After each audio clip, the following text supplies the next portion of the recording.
Hello, BookTube. As if you didn't have enough BookTube channels to watch as it is, I'm adding another one. For the first time ever, I am adding a channel of my own. I am doing a channel in collaboration with Sarah, the Bookish Knitter. We are creating a new channel dedicated to a niche within a niche.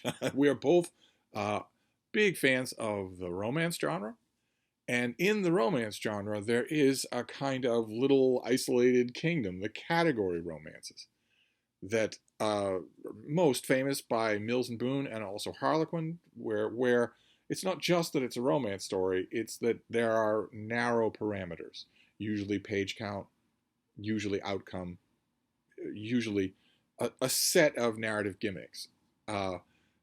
I fell in love with category romances a long time ago. Sarah, of course, knows everything there is to know about them. And we decided, rather than swap off readings and conversations on our own channels respectively, we would instead make a new channel. So that's what we're going to do. We're making a new BookTube channel called Chatting Category Romance. And I'll leave a link to it down below. It probably has no subscribers at the moment. I would love it if we got that channel up to 100 subscribers. That would be incredible. I realized that you know, it would be ridiculous to have high expectations along those lines, since this is a very niche thing. Romance as a subgenre of fiction is the best-selling genre and has been forever. But category romances are sometimes looked down upon even among fans of romance novels, and most people who don't read either would never consider reading. You might be able to sneak a general mainstream romance novel under their noses, but a category romance, no. They associate that with the type of thing that, you know, their aunts read or something like that. I love them, and if we concentrate just on Harlequin, which is Sarah's own backyard, I wasn't the first person on BookTube to point out that they really ought to hire her, and won't be the last person either. But if we concentrate just on Harlequin, we don't need to. There are plenty of other category romances. My beloved Signet Regency romances are a category romance. But if we concentrate just on Harlequin, they come out with almost a dozen new category titles every month, and for this new channel, Chatting Category Romance, Sarah and I are going to just wallow in that bounty. We're just going to delight in category romances, talk all about them. Ideally speaking, if the channel were to grow, we'd be in a pretty good position to interview authors, interview editors or publicists. That would be a lot of fun, maybe have on guests. But like I said, I can't expect that, and I can't expect to happen fast. The one thing that those of you who are watching this video, this announcement video, the one thing that you'll know whether you like romance novels or not is that you like me and Sarah. If you're subscribed to both of our channels, you know that we are of the many schools of how to do a BookTube channel. Sarah and I do the BookTube about the same way, and that is very personal, very chatty, very informal. So I wanted to let you know that channel was out there and leave a link. I'll probably talk about it a couple more times because I'd like as many people as possible to know that it exists in case they want to subscribe. But I also wanted to give you a TBR for April, for this first month. I imagine that I'm not completely clear on the details yet. Of course, this is a brand new thing, but I would imagine that we will make videos fairly soon for this channel. I think there's some sort of mystical way for me to send a video to something, what's it called? Dropbox, something like that, where Sarah has access to it and can put it up on that channel with book covers and whatnot. I don't know if such sorcery exists, but if it does, she can do it. But I wanted to show you my TBR, which is also a mail haul, which is a lot of fun. With two packages here. Let's look through them and see what my reading is for the first month of Chatting Category Romances. Okay, so that one is correct. Okay. All right, we've got 3 out of 4. I'm going to read 4 Harlequin category romances for April, and read them and also talk about them. What's the matter? And I've got 3 of them here, 3 out of the 4. Now, the one that's most predictable is the Harlequin historical line. I love historical fiction passionately. I would love it if there were a booktube event about historical fiction. That would be great. That would be absolutely fantastic. I love historical fiction, and of course, the person who introduced me to romances, the person who got me to stop being a snob about romances and start reading them on their own rules, on their own terms, for their own way of providing enjoyment. That person knew my reading taste perfectly well, and she suggested historical romances. Start that way. That was when I fell in love with Kathleen Woodiwiss, and that was when I fell in love with the old Signet Regency romances. So Harlequin has a historical line. They do 4 historical romances every month. They aren't available on bookshelves here in the United States. Once upon a time, for a long time, they were, but not anymore. But you can still get them online. So for April, I got one of those. This is not a Regency romance. This is Victorian, but this is Game of Courtship with the Earl by Paula Belgado. It's not an author that I know. This is straight up photo covers. We've got a little bit of a gesture at Victorian wallpaper there.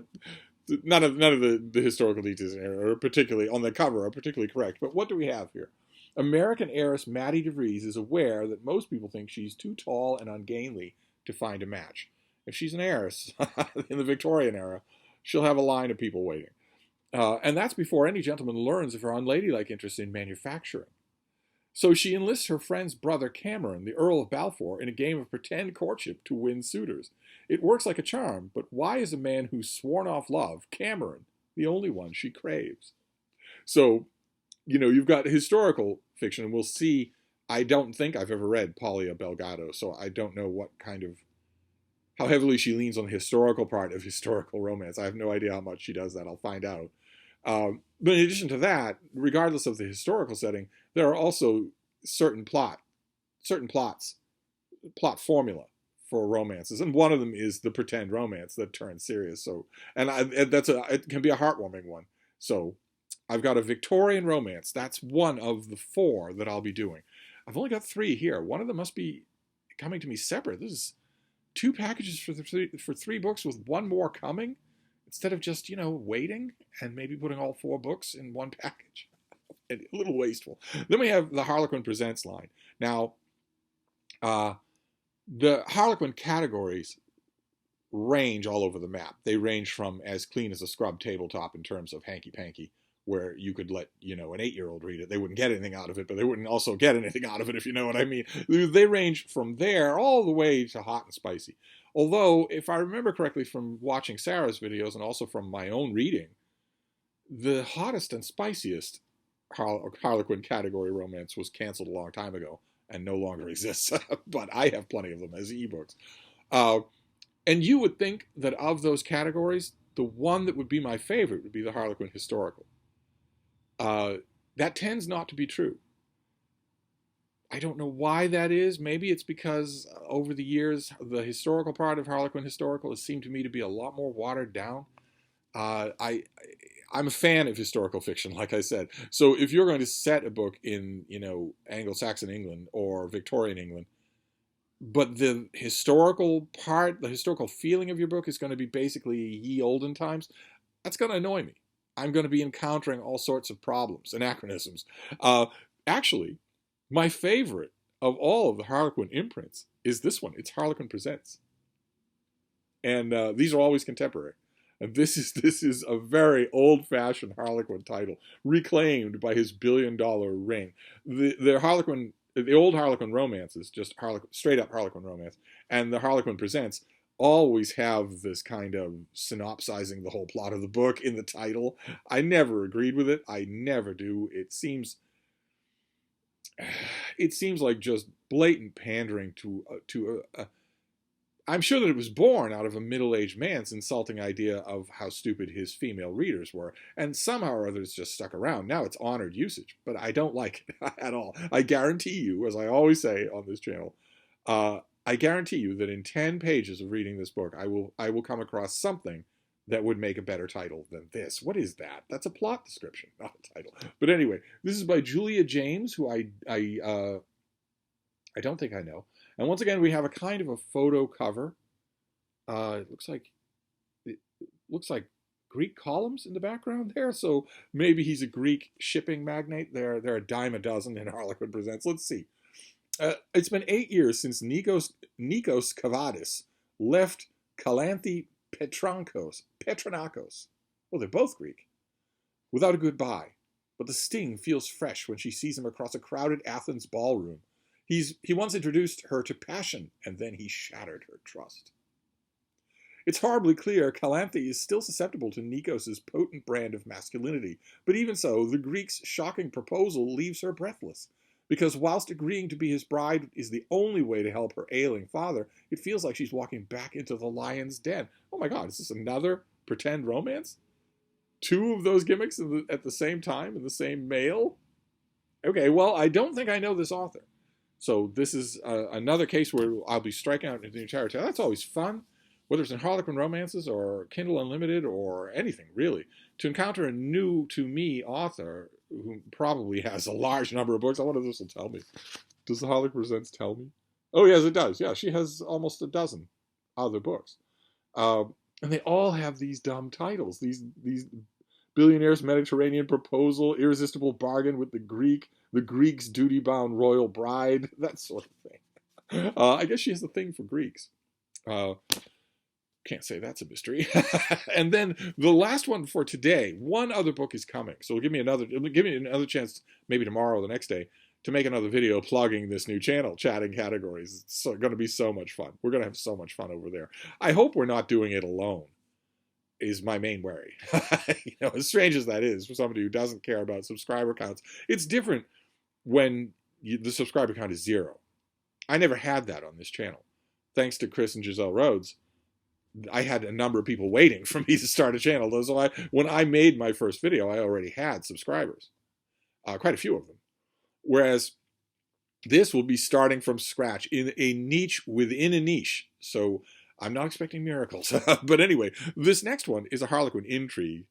And to put it mildly, I am not worried here about a new author. This is an author I know really well. We've seen her on my library tour.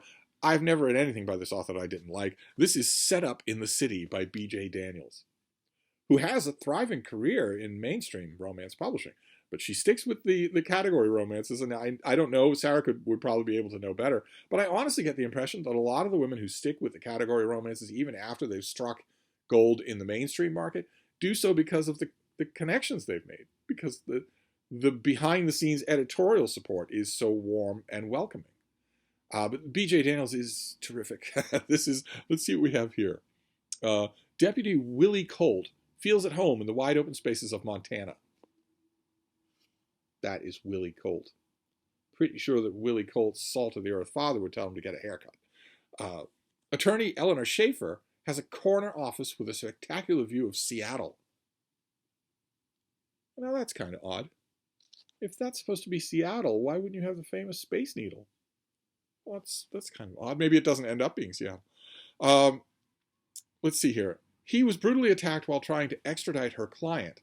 And though Willie and Eleanor have every reason to distrust each other, they'll have to work together if they're going to mete out justice, move over big city tactics, and meet good old cowboy grit. And this is a Colt Brothers investigation novel. I wonder how many of those there are, and has B.J. Daniels written them all? You're